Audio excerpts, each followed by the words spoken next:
வணக்கம் நண்பர்களே. இது VDL பிளாக்ஸ் வீக்கெண்ட் குட்டி ஸ்டோரிஸ். போன வீக்கெண்ட்ல கிரைம் அண்ட் பனிஷ்மெண்ட் பார்த்தோம். இது ஒரு ஹாரர் ஸ்டோரி. இத சிறுகதை அப்படின்னு சொல்ல முடியாது, ஒரு குறு நாவல் அப்படின்னு சொல்லலாம். பயம், ஒவ்வொருத்தருக்கும் ஒவ்வொரு விதமான பயம். சிலருக்கு இருட்டுனா பயம், சிலருக்கு கூட்டம்னா பயம், இன்னும் கொஞ்சம் பேருக்கு தோல்விய நினைச்சு பயம். இதெல்லாம் விட கட்டுன பொண்டாட்டிக்கு பயப்படுறவங்க ஏராளம். எப்பவாச்சும் உங்களோட கூடவே வர நிழல் பார்த்து பயந்துருக்கீங்களா? பயந்தது இல்லைன்னா இனி பயப்படுவீங்க.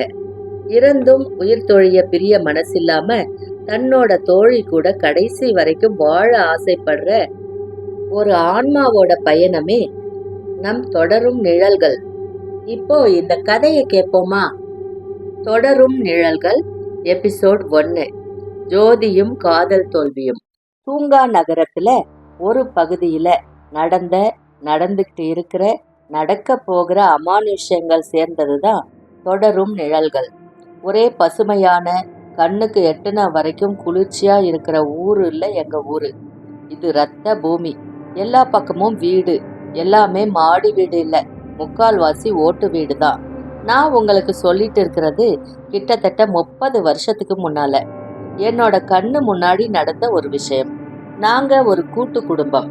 அத்தை, சித்தி, தாத்தா, பாட்டின்னு எங்க வீட்டுல மொத்தம் 20 பேர் இருந்தோம். அதுல சிறுசுங்க நாங்க மட்டுமே 7 பேர். தெரு மொத்தமும் எப்பவும் ஒன்னாதான் விளையாடுவோம். எல்லாருமே தெருவுல தான் எப்பவும். தூங்க, குளிக்க மட்டும்தான் வீட்டுக்கு போறது.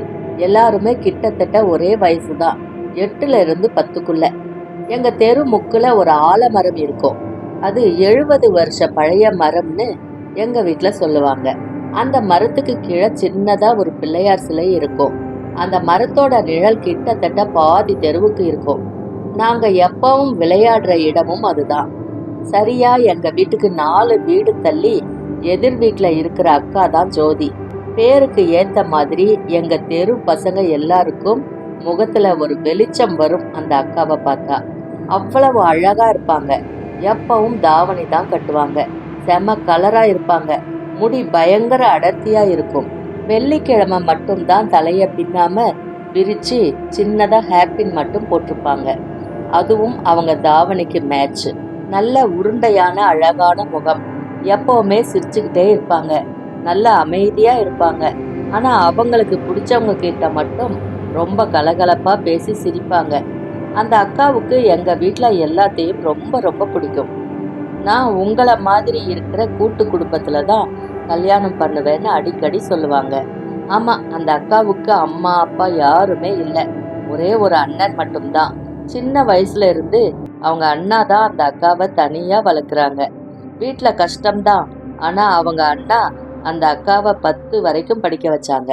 போனா கவர்மெண்ட் வேலைக்கு தான் போகணும் அப்படின்னு சொல்லிட்டாங்க. அந்த அக்காவும் எப்பவுமே படிச்சுட்டே தான் இருப்பாங்க. எங்க தெருவுல எல்லாருக்குமே அந்த அக்காவை ரொம்ப ரொம்ப பிடிக்கும். அவங்க அழகுக்காக கொஞ்சம், அவங்க குணத்துக்காக ரொம்ப. எப்பவும் போல ஒரு நாள் வெள்ளிக்கிழமை அந்த அக்கா தலைக்கு குளிச்சு வெள்ளை கலர்ல தாவணியும் சிகப்பு கலர்ல பாவாடையும் சட்டையும் போட்டு சும்மா தக தகன்னு இருந்தாங்க. ரொம்ப சந்தோஷமா எங்க தெரு முழுக்க சிரிச்சுக்கிட்டே அங்கேயும் இங்கேயும் நடந்துகிட்டே இருந்தாங்க. அப்பப்ப எங்க வீட்டுல எங்க அத்தை கிட்ட காதுக்குள்ள ஹஸ்கி வாய்ஸ்ல பேசிட்டு போவாங்க. அன்னைக்கு மத்தியானம் தான் யாருமே எதிர்பார்க்காத அந்த விஷயம் நடந்துருச்சு. யாருக்குமே நடக்க கூடாத விஷயம். அதுவும் எங்க ஜோதி அக்காவுக்கு ரொம்ப சாதாரணமா கடந்து போய் இருக்க வேண்டிய அந்த வெள்ளிக்கிழமை ரொம்ப ரொம்ப கொடூரமா மாறுச்சு. ஜோதி அக்கா என்னைக்கும் விட அன்னைக்கு அவ்வளவு அழகா இருந்தாங்க. ரொம்ப சந்தோஷமா யாரையும் ரொம்ப எதிர்பார்த்து காத்துட்டு இருந்தாங்க. அவங்க வீட்டுக்கு ஒரு குடும்பம் வந்து இருந்தாங்க. எங்க தெரு முழுக்க அவங்க வீட்டை தான் பார்த்துக்கிட்டு இருந்தோம். அவங்க வந்தது ஒரு வெள்ளை கலர் அம்பாசிடர். ரொம்ப வேகமா அவங்க வீட்டுக்குள்ள போயிட்டாங்க. அப்புறமா என்னாச்சுன்னு எங்க யாருக்கும் தெரியாது.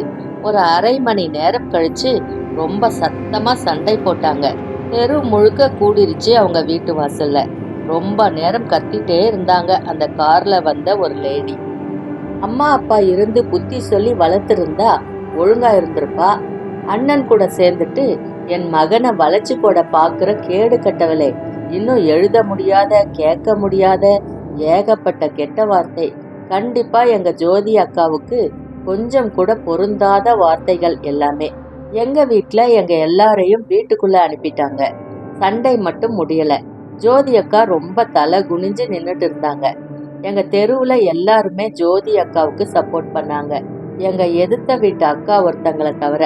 அந்த அக்காவுக்கு ஜோதி அக்காவை பிடிக்காது. அவங்கள விட அழகா இருக்கிறதால.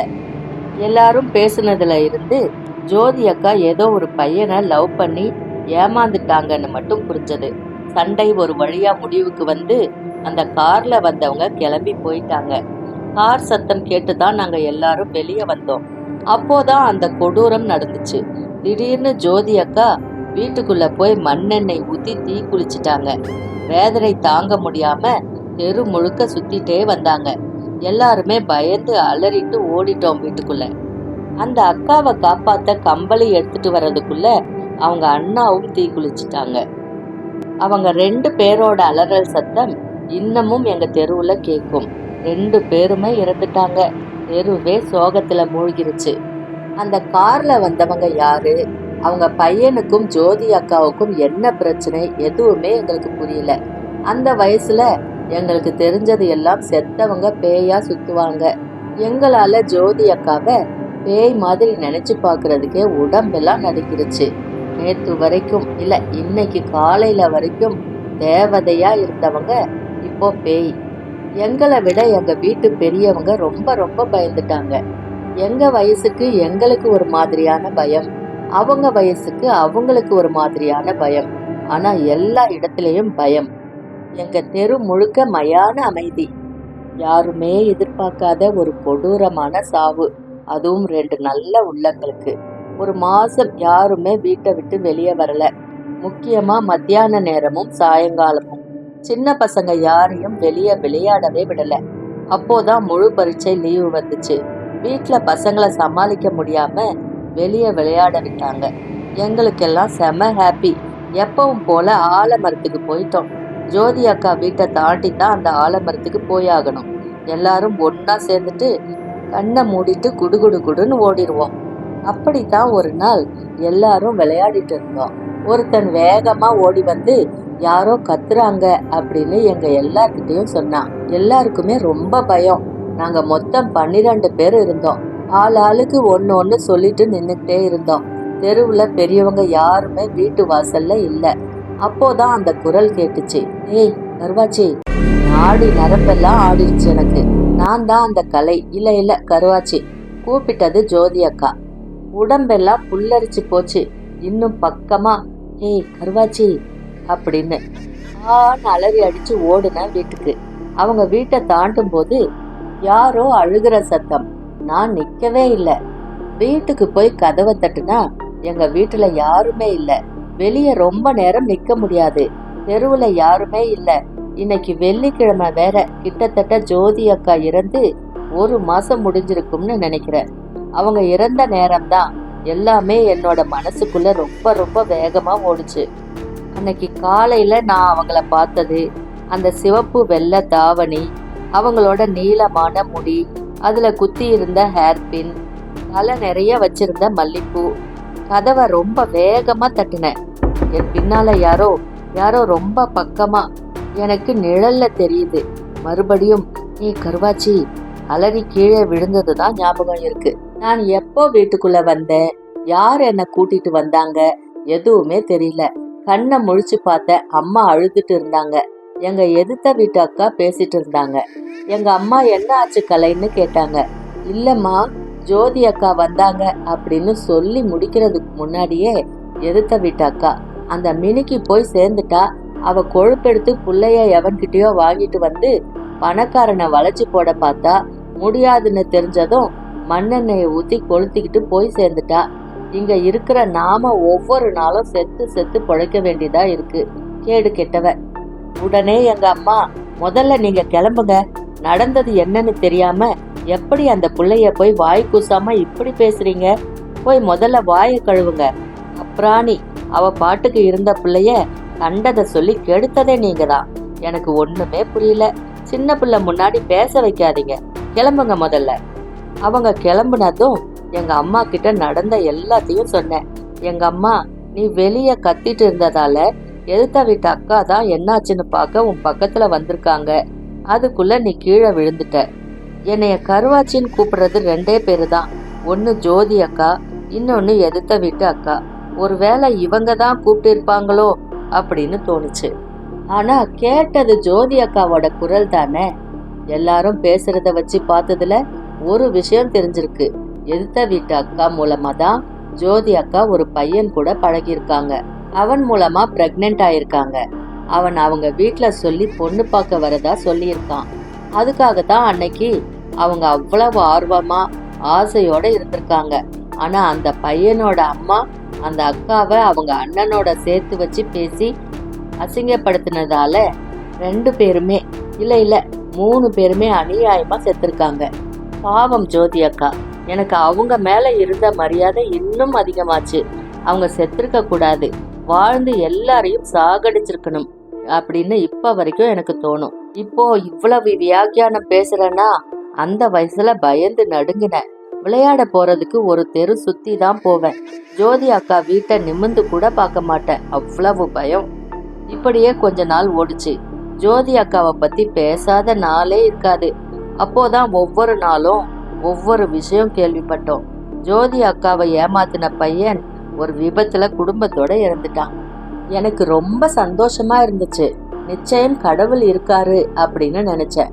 அப்போ தெரியல அது ஜோதி அக்காவோட வேலைன்னு.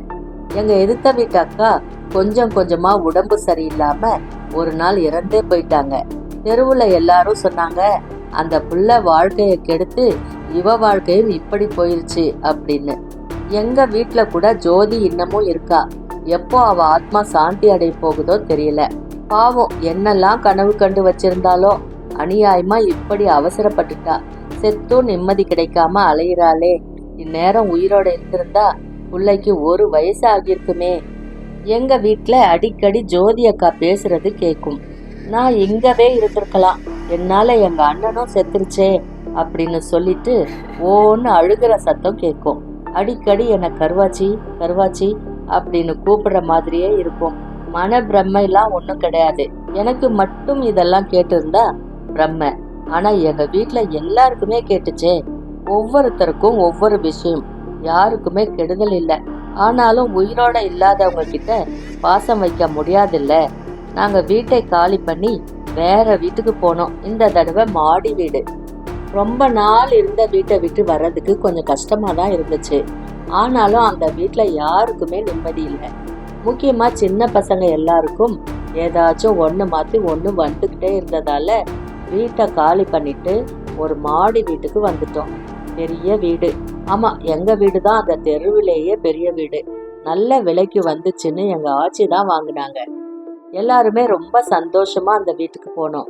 3 மாடி, 3 பசங்களுக்கும் ஆளுக்கு ஒரு பகுதி. கீழ் வீட்டுல எங்க பெரியப்பா, நடு வீட்டுல நாங்க, மேல் வீட்டுல எங்க சித்தப்பா, எங்க கூடவே எங்க தாத்தாவும் ஆச்சியும். எல்லாருமே சேர்ந்து இருக்கிறப்ப நல்லா தான் இருக்கும். ஆனா வீட்டுல யாருமே இல்லைன்னா தான் என்னென்னமோ நடக்கும். ரொம்ப பயமாவே இருக்கும். அது ரொம்ப வருஷத்துக்கு முன்னாடி கட்டின வீடு தான். வீடு முழுக்க நிறைய ஷெல்ஃப் இருக்கும். எதுக்கு ஒரு வீட்டுக்கு இவ்வளோ ஷெல்ஃப் வச்சிருக்காங்க அப்படின்னு நாங்கெல்லாம் நினைச்சுப்போம். எதையுமே யார்கிட்டயுமே கேட்க முடியாது. கேட்டாலும் யார்கிட்ட இருந்தும் உருப்படியான பதில் கிடைக்காது. ஒரு வழியா புது வீட்டுக்கு வந்து எல்லாமே செட் ஆயிருச்சு. இப்பெல்லாம் ஜோதி அக்கா வர்றதே இல்லை. ஆனாலும் பழைய தெரு வழியா போகணும்னா பயமா தான் இருக்கும். இப்பவுமே ரொம்ப சந்தோஷமா போயிட்டு இருந்துச்சு வாழ்க்கை. எங்க நிம்மதியா இருக்க விடுறாங்க. என்னோட ஸ்கூல் ஃப்ரெண்ட் ஒருத்தியும் அதே தெருவு தான். ஒரு நாள் எங்க வீட்டுக்கு வா அப்படின்னு கூப்பிட்டேன். நான் வரமாட்டேன்னு ரொம்ப தான் சீன் போட்டா. என்னாச்சு, ஏன் இப்படி பண்ற அப்படின்னு கேட்டேன். அது பேய் பங்களா, எல்லாருமே அதை அப்படிதான் சொல்லுவாங்க, நான் வரமாட்டேன் அந்த வீட்டுக்குள்ள அப்படின்னு சொல்லிட்டா. நீ வரலன்னா போ, அதை விட்டுட்டு எங்க வீட்டை ஏதாச்சும் சொன்னேன்னா எனக்கு செம்ம கடுப்பு வந்துடும் பாத்துக்கோ அப்படின்னு அவ கூட சண்டை போட்டுட்டு போயிட்டேன். வழி முழுக்க அந்த பிள்ளைய திட்டிக்கிட்டே தான் வந்தேன். பேய் பங்களாவாம், பேய் பங்களா. எல்லாருக்கும் பொறாம எங்க வீட்டை பார்த்து. எவ்வளோ அழகான வீட்டை போய் இப்படி சொல்றாளேன்னு செம்ம கடுப்பாயிருச்சு. ரோடு முழுக்க புலம்பிக்கிட்டே விறுவிறுன்னு வீட்டுக்கு வந்துட்டேன். அது வரைக்கும் இந்த எபிசோட்ல பார்த்தோம். அதுக்கப்புறம் என்ன நடந்துச்சுன்னு அடுத்த எபிசோட்ல பார்க்கலாம். நண்பர்களே, இந்த கதை உங்களுக்கு பிடிச்சிருந்தா, நான் கதை சொல்ற விதம் உங்களுக்கு பிடிச்சிருந்தா, நம்ம VDL Vlogs சேனலுக்கு லைக், ஷேர், கமெண்ட் போடுறத மறக்காதீங்க. அப்படியே சப்ஸ்கிரைப் பண்ணிருங்க. மீண்டும் அடுத்த எபிசோட்ல அடுத்த வீக்கெண்ட்ல உங்களை வந்து சந்திக்கிறேன். அது வரைக்கும் நன்றி கூறி விடை பெறுவது VDL Vlogs VDL. நன்றி, வணக்கம்.